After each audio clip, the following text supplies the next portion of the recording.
Double points. Good luck. Top 6 answers are on the board. Kahit may pangbayan, bakit kaya ayaw pasakayin sa bus ang isang pasahero? Jolina. Walang panukli, masyadong malaki yung pera.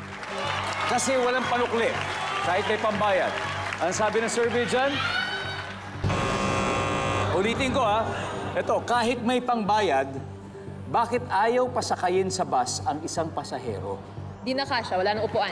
Ayon. Survey says... Julia, pass or play? Play. Okay, let's go play. Round 3. Leila, so kahit may pambayad, bakit kaya hindi pinapasakay sa bus ang isang pasahero? Wanted. Wanted! Pugante pala yung pasahero. Kriminal. Ang galing, ha? Namukaan ng bus driver o ng konduktor. Wanted. Survey says... Wanted driver pala. Abby, kahit may pambayad, ba't kaya ayaw pasakayin sa bus ang isang pasahero? Baka kasi yung may dalang mga papel.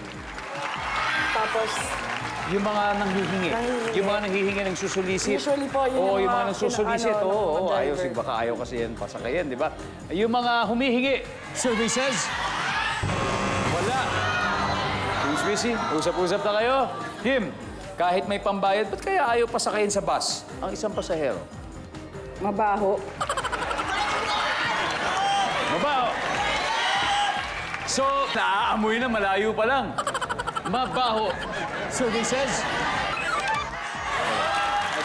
Nice one, Kim. Nice one. Julia, kahit may pambayad, ba't kaya ayaw pasakayin sa bus ang isang... Maraming dala. Maraming gamit. Balikbayan box pala dalam. Survey says... Wala. Eto, pwede tayo mag-steal, ha? Marami pa to, Maika. Ano kaya? Dahil? Lasing.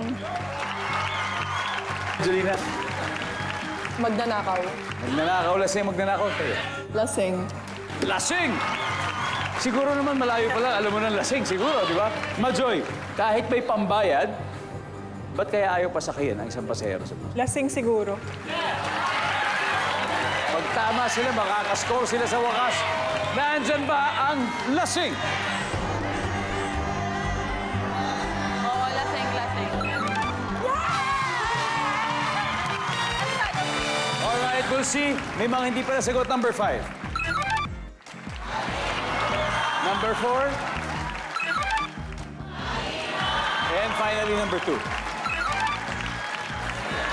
Kasi nasiraan eh, so hindi talaga magtatanggap ng mga pasahero. Kaya ito na score after 3 rounds. Team Kamote, 172 pa rin. Pero humahabol na Team Swissy with 66 points.